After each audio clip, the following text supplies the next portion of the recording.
안녕하십니까. 김기문의 시사 이슈 시작합니다. 오늘은 73주년 6.25 전쟁 기념일입니다.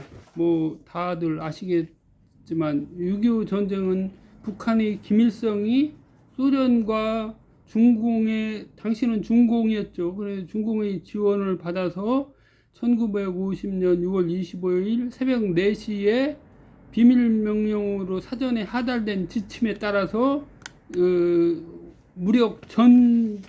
전선에서 무력 동원을 이용한 6.25 전쟁이 시작되었습니다. 당시 우리나라 국군들은 지역적인 단순한 무력 시위 정도로 생각을 하고 안이하게 대응을 했었다고 합니다.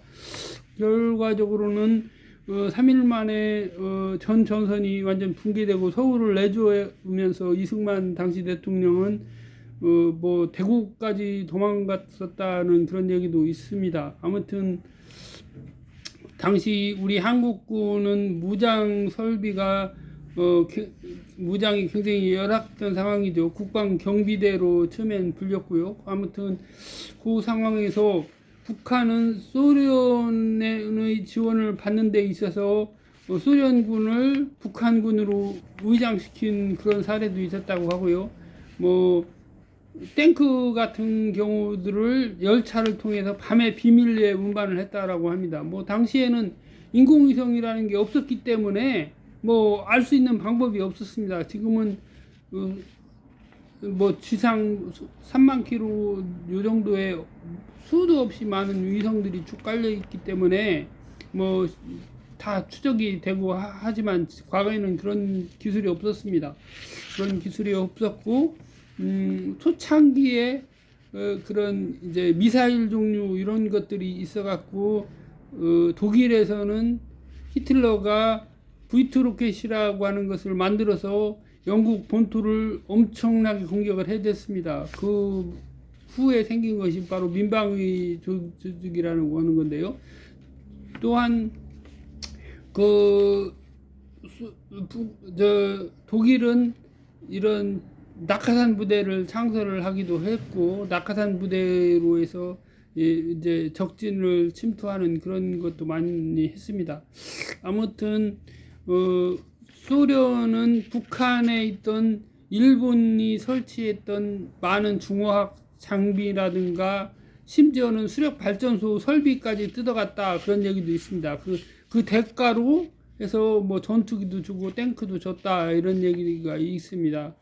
그리고 중공으로 봤을 때는 갓 이제 공산 정권이 수립이 된 상황이었고, 그 상황에서 어쩌면 단순히 북한에 대한 지원만을 염두에 둔 것이 아니라 여러 가지 경제 상황이라든가 아니면 조선족들이 엄청 많았겠죠. 조선족들이 당시에 그 대만 아니 만주 지역으로 많이 가서 살고 했기 때문에, 그래서 그러한 조선족들을 조선의용군이라는 명목으로 북한에 파견을 시켜서 거의 뭐 인해전술이라고 불리는 그 총한자로 주고서 이제 깽가리 치고 해서 밀고 내려오는 인해전술로 해서 엄청나게 많은 사람들이 죽었는데, 그 중에는 뭐 모택동의 아들도 죽었다라고 하는 얘기도 있습니다. 그렇지만 그것보다 중요한 거는 중공이 과연 순수하게 공산 정권을 지켜주고 우리 한반도를 적화 통일하는데 일조하기 위해서만 병력을 파견했는가 하는 것은 의문이 듭니다. 아무튼 북한의 김일성은 소련군이 이제 중급 장교 정도 되는 거죠. 중급 장교 정도로 해서 당시에는 대대장 정도였다고 하니까, 대대장 우리로 따지면 중령 정도 계급인데요. 그 상황에서 이제 소련과 중공이 지원을 받았고, 여러 차례 한반도를 적화시키겠다라고 하는 전쟁 지원을 약속해달라고 하는 요청을 했었다고 합니다. 그래서 개전 후에 비교적 신속하게 1950년 12월 12일에 유엔에서는 유엔 안전보장 이사회 자체가 소련이 들어가 있었기 때문에 당시에는 중공은 유엔 안전보장 이사회 상임이사국이 아니었고 당시에는 중화민국 대만으로 가 있는 중화민국이죠. 그렇기 때문에 소련이 반대만 안 하면은 정식적으로 유엔군 파견을 할 수 있었습니다. 하지만 안전보장에 관한 안건에 대해서는 안전보장이사회의 승인을 거쳐야 되는데 안전보장이사회 자체가 안 되는 상황이기 때문에 어쨌든 유엔 총회에서 총회 결의로 해서 우리 대한민국을 지원하자는 결의가 있었던 걸로 알고요. 그래서 16개국이 뭐 군사 지원이라든가 뭐 의약품 지원 이런 다양한 지원을 펼쳤죠. 그리고 현재 미얀마가 굉장히 심각한 그런 위기를 겪고 있죠. 그리고 터키, 지금 터키라고 안 하고 티르키예라고 한다고 하는데요. 이 티르키예도 우리나라에 많은 병력을 파견을 했었고요. 그래서 제가 위키백과에 나온 자료를 봤습니다. 그래서 이제 6.25 전쟁에서 국군은 약 14만 명 정도가 사망을 했고요. 그 다음에 경찰도 3,000명이 사망하고 7,000명이 실종됐고 물론 당연히 각각 부상자가 있습니다. 북한 같은 경우에는 실종 포로가 12만 명이고 당연히 북한의 피해가 더 컸을 것이고요. 이제 북한군 사망은 52만 명이다라고 하는 자료가 나와 있긴 하네요. 52만이고 유엔군 사망자는 3만 8천 명 정도 됩니다. 그 중에서 미군 사망자가 3만 4천 명 정도로 가장 많았고 영국군, 트르키예군, 캐나다군 이렇게 이제 순서가 됩니다. 다만 여기에서 이제 보면은 민간인으로 한국 지역에서 24만 5천 명 정도가 사망을 했고 이거는 이제 우리 한국군에 의한 이제 피해도 일부 있었고 또 이제 북한군이 공격에 의한 피해도 일부 있었고 그렇게 생각을 해야 됩니다. 아무튼 12만이고 북한에서는 28만 명이 사망하고 80만 명 정도가 실종됐습니다. 그러니까 뭐 북한 지역에서 민간인 희생자만도 100만 명이다라고 하는 겁니다. 적지 않은 엄청나게 많은 피해가 있었고요. 그래서 이러한 피해는 단순히 피해에 그치는 것이 아니라 우리는 역사에서 지금의 교훈을 가져야 된다는 말이 있습니다. 즉 역사를 바로 인식하지 않을 때는 그러한 역사는 되풀이될 수 있다는 것입니다. 그렇기 때문에 심각한 것입니다. 지금 러시아 지역에서는 그 용병 집단의 대장이 그 러시아를 향해서 공격을 개시했다고 합니다. 한마디로 반란이죠. 반란. 우리나라로 따지면 이제 반란으로 부르기는 애매하지만 6.25 전쟁 전후로 뭐 여러 가지 사건들이 있었습니다. 특히 제주 같은 지역에서는 이제 3.1 운동을 기념하는 그런 와중에 촉발된 그 돌을 던지고 이런 것들이 총격으로 비화가 되면서 결국은 우리 한국군과 지역 민간인 간에 서로 이제 죽고 죽이는 그런 싸움으로 4~5만 정도의 실종자까지 포함해서 최대 10만 명 정도로도 파악을 하는 것 같습니다. 그러한 희생이 있었지만 이 부분은 6.25 전쟁의 피해에 안 들어갔겠죠. 당연히. 왜냐하면 북한군에 의한 직접 공격이 아니었기 때문에 안 들어갑니다. 그리고 이제 보도연맹이라고 해서 이거는 보도연맹 사건 같은 경우는 아마 민간인 희생자 수에 포함이 될 거로 보고요.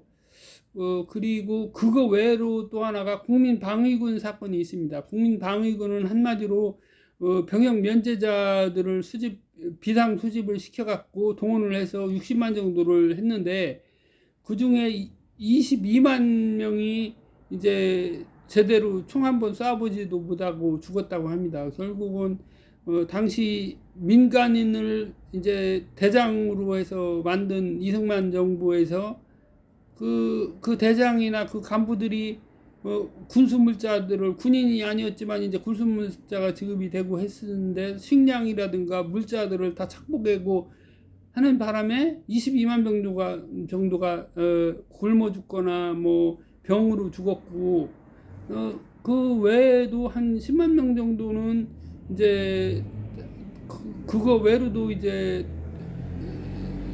싸움 전투 과정 지원이라든가 이런 거로 해서 죽거나 실종된 거로 보입니다. 이제 요거에는 말 그대로 국민방위군은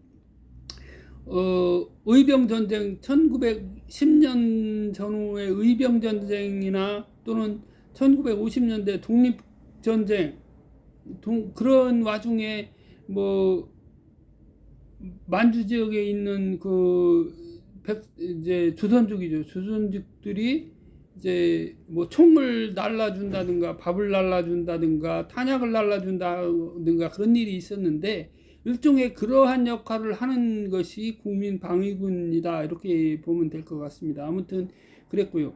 그래서 이제 우리나라 현행 헌법의 전문에는 자유민주적 기본 질서라고 하는 말이 나옵니다. 전문에 자유민주적 기본 질서에 입각한 이런 말이 나오고요. 또 본문 제4조에도 자유민주적 기본 질서에 입각한 통일정책을 추진한다라고 하는 말이 있고, 국군의 역할에 대해서 또 나와 있습니다.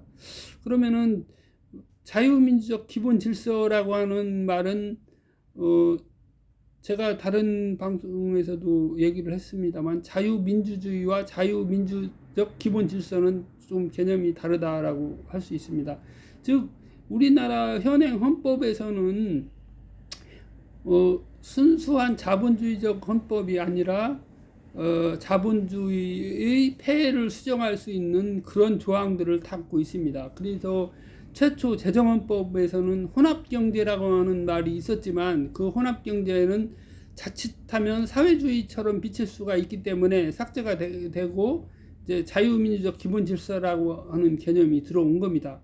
그래서 이 부분은 윤석열 현 대통령이 얘기하는 자유민주주의라고 하는 말과 전혀 다른 의미다라고 해석을 해야 됩니다. 자유민주주의는 과거 자유방임적인 당시의 민주주의 제도라고 하는 그런 걸로 비칠 수 있습니다.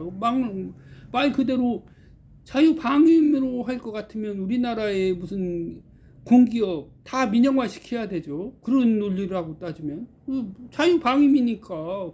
그리고 국민에 대한 사회 안전망인 여러 복지제도 다 없애야 된다. 그게 자유민주주의라고 하는 말입니다. 순수하게. 그렇다고 하면 윤석열 대통령이 우리 헌법을 제대로 읽어보고 대통령 후보로 입후보를 했고 한지 의문이 듭니다.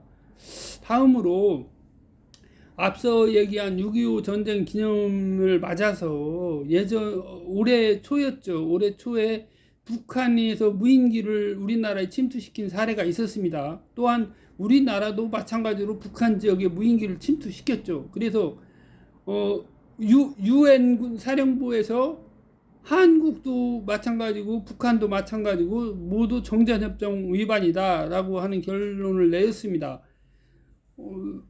설사 과거까지는 우리나라에서 북한에 대해 무력 시위를 한다고 했을 때도 휴전선을 넘어간 일은 없었습니다. 휴전선을 넘어가는 것 자체는 굉장히 심각한 위협이 될 수 있고, 경우에 따라서는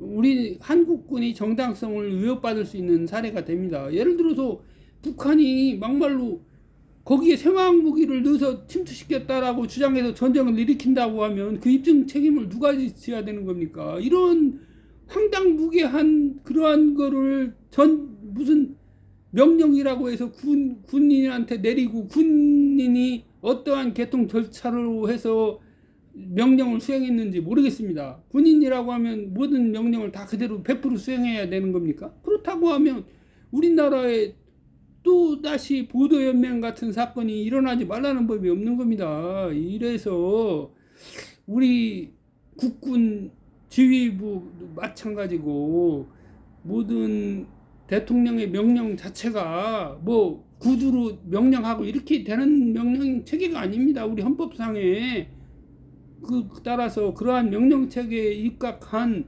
국가 안보 전략을 세우는 그러한 정부가 되어야 합니다.